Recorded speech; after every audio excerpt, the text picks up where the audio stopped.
राहुल जी भी इस देश के बड़े नेता हैं और आदरणीय अखिलेश यादव जी के साथ कंधे से कंधा मिला करके वो लड़ाई कर रहे हैं भारतीय जनता पार्टी के खिलाफ, इस देश के संविधान को बचाने के लिए, देश के लोकतंत्र को बचाने के लिए। उसके बाद तहसीन पूनावाला, प्रेम शुक्ला जी, आदरणीय अखिलेश यादव जी देश के प्रधानमंत्री बनेंगे, कंधे से कंधा मिलाकर राहुल गांधी चलेंगे, लेकिन वो एलओपी तक ठीक है मामला। जी नहीं, इसका मतलब है कि इंडिया अलायंस का नेतृत्व परिवर्तन हो गया है।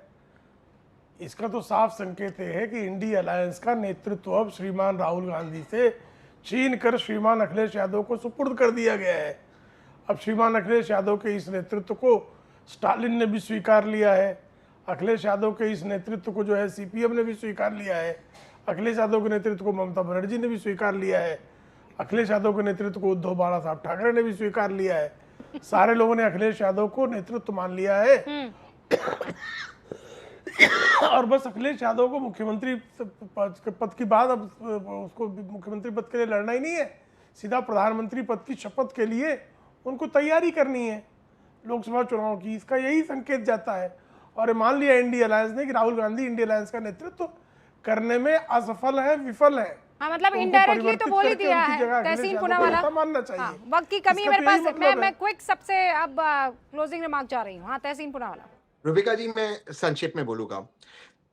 सीएजी की ड्राफ्ट रिपोर्ट, पूरी रिपोर्ट भी नहीं, जो पीएसी और पार्लियामेंट में नहीं की थी, उसके ऊपर पूरा विंटर सेशन, एक आध सेशन नहीं, पूरा विंटर सेशन भाजपा ने गवाया। ये तो कल बोल चुके हैं ना आप। नहीं, मैं ड्राफ्ट रिपोर्ट की बात करता हूं, आपके दर्शकों को जानने दो। रिपोर्ट अरे वो तो कल ही जान चुके हैं मेरे दर्शक, कल ही तो आए थे, परसों आए थे। अगर हर लाइन में इंटरप्ट होगा तो नहीं होगा ना, मैं दर्शक को जान दीजिए पूरा, और भाजपा उसको जस्टिफाई करती है।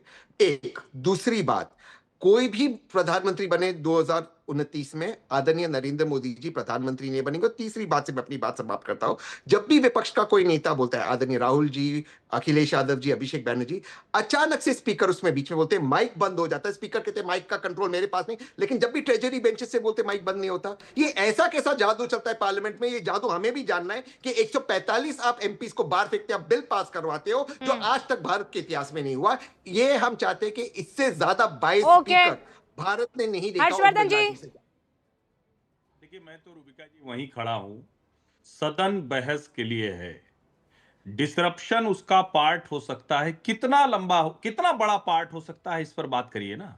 आप कितना बड़ा उसका हिस्सा रखना चाहते हैं, और उसमें बड़ा नुकसान विपक्ष का है, लोकतंत्र का है, देश की जनता का है। सरकार तो जो चुन ली गई है वो 5 साल चलेगी, आप कुछ कर नहीं सकते। राहुल गांधी को प्रधानमंत्री आप जबरिया कुर्सी पर नहीं बैठा सकते। तो इस हताशा से बाहर आना पड़ेगा।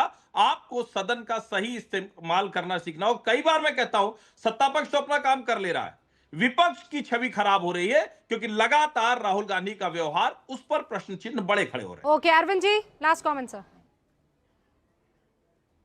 देखिए, मेरा तो ये मानना है कि राहुल गांधी अगर इस तरह का व्यवहार रखेंगे पार्लियामेंट में और देश के खिलाफ जाके बदनामी करते हैं, ये जनता ये चीज़ें पसंद नहीं करती। और प्रधानमंत्री के खिलाफ जितनी गालियां आप दोगे वो भी जनता पसंद नहीं करती है। और अल्टीमेटली जो हम अक्सर कहा करते हैं कि इनकी इंडी गठबंधन की आपसी लड़ाई है। कांग्रेस का जो 88 में वोट चला गया, वो वोट बैंक वापस नहीं आया है, इसीलिए कहीं इकट्ठे होते हैं, कहीं लड़ते हैं, कहीं झगड़ते हैं। तो उससे क्या बनने वाला है? वोट चोरी का आरोप लगाते रहो, एसआईआर पे आरोप लगाते रहो, आरोपों से थोड़ी बात बनती है। रोड मैप क्या है, विजन क्या है?